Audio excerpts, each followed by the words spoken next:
From the food depot to the hotspot, helicopters provide an air bridge. Daru itself, it is kind of an island, a safe island surrounded by areas that are unsafe. And for that reason, it always served as a sort of magnet for very vulnerable people coming out. You have a supplementary feeding program that is run by one of the NGOs, International Medical Care. So all children under 5 who are malnourished will be given a special feeding program in Daru. And the under 5 are always the first ones you target for any kind of extreme malnourished cases because they die very quickly. You give some bulgur, some oil, and some split peas. You give them very basic things that can give a lot of hope and can change people's lives.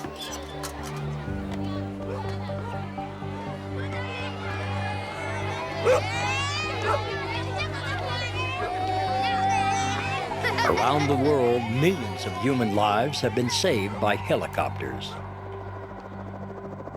In South Africa, they are helping to save a wild animal from extinction, the black rhino. Protected in a few remote preserves, their numbers are rising. But if the rhinos feel overcrowded, they will fight to the death. Some must be relocated to safe habitats. Easier said than done. There's only about 3,000 black rhinos left in the world, which makes them extremely endangered. We're just going in to have a look. Okay, onder ons nou. I'll keep you informed. Piet, in die bult. Net rechts van hom. Okay, there she goes. So at least we've got a good angle on her. Let's give her a camera. Else we scare her. Okay. Okay, I'm just going to hold back here and see what she does. When you are darting animals like black rhino, there's this immense trust between myself and Pete the pilot. I know exactly what he's going to do and where he's going to place me, and I don't have to think. I can just concentrate on the animal. I just know he's going to put me there in the right spot at the right time. It's almost that he senses what the animal's going to do. In that way, he can change the animal's mind with his helicopter.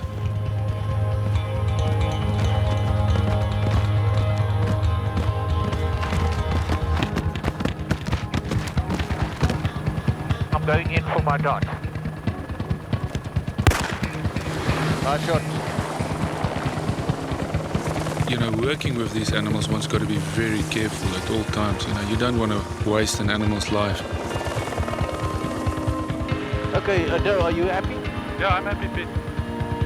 You guys can move, Jay. The one that we've got here is a female, and we would like to try and sling her out, so get all the stuff ready for slinging. The helicopter is actually now a part of me. So I don't even think about flying. I feel extremely comfortable in a helicopter. I can read the animals and understand them, and I've got the patience not to push them too hard. Jay, I think you can move in slightly. Down already, over.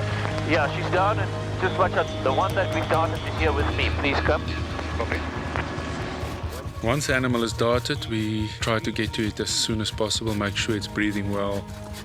We've been collecting blood samples, horn samples, and skin samples from the EMR. And all these will be used to its full extent to get as much information as possible.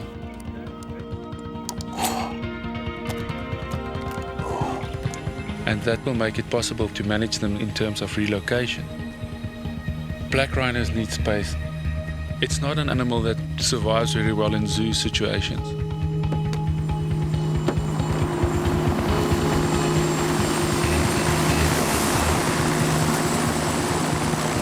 Every animal is just so valuable, and any information that can be collected on them, it's worth its weight in gold. Every helicopter crew is in a race against time. Every mission has a limit. But some crews push that limit out into the unknown. SAR launch. Put the ready 860 and C-130 on the line. Vessel taking on water. Put the ready 860 and C-130 on the line. SAR launch. Put the ready 860 and C-130 on the line. Vessel taking on water.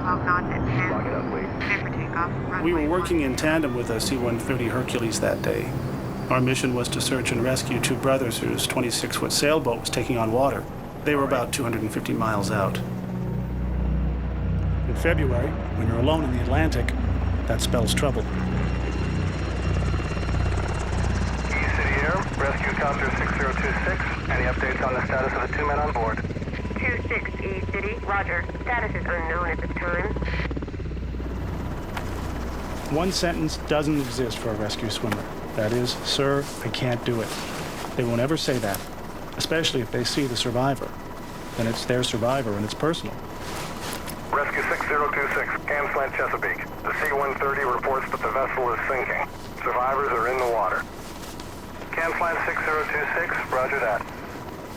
Doug, time to fire up the night sun. Everything comes down to one tight-knit team. We make the confirmed plan as a group. I have a visual on the vessel. 10 o'clock at 200 yards. Boat is fully capsized. No sign of survivors. Adrenaline can get to you. Bob's first time out, he jumped without his fins, and we've been calling him Flipper ever since. I have a visual on two survivors. 9 o'clock at 75 yards. They've left the vessel. Roger that. Give me a checklist part 2 for a harness deployment of the rescue swimmer. Roger. Preparing the hoist. Set backup pump on. Backup pump is on. Set hoist all. Hoist is all. Checking swimmer. Swimmer's ready? At night, the sharks scare me. I don't pretend I'm not afraid. I work within my fear. I prepare for it. Rescue swimmers prepare for everything. Swimmer going down. Swimmer halfway down. Roger. On the east. Hold position. Pulling swimmer into the water. Swimmer away. Swimmer okay.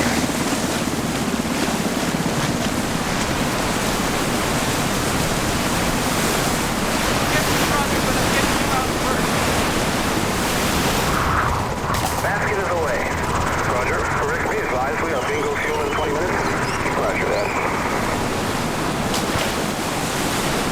Get my brother! Give me your leg! Hurt! That's it! I'll get him!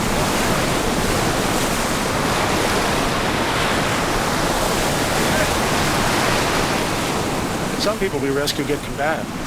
You're saving their life, but they're just so scared. They're fighting to survive in deep water.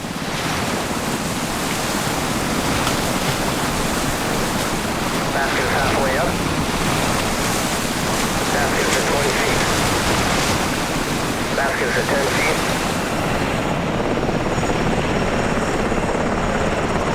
Basket is at the cabin.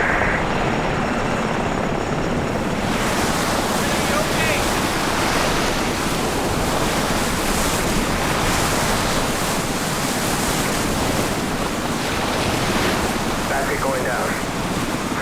Roger that. Rick, we are bingo fuel inside. Roger.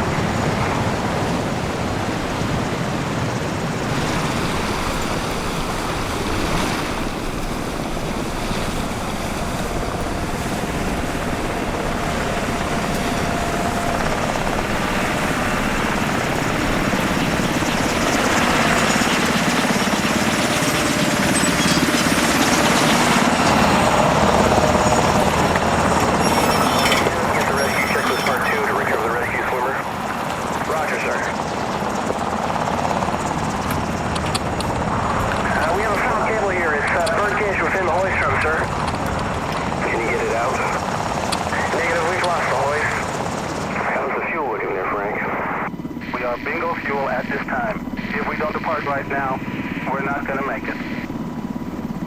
Doug, can you use the ERD? Negative, I'm unable to pay out cable.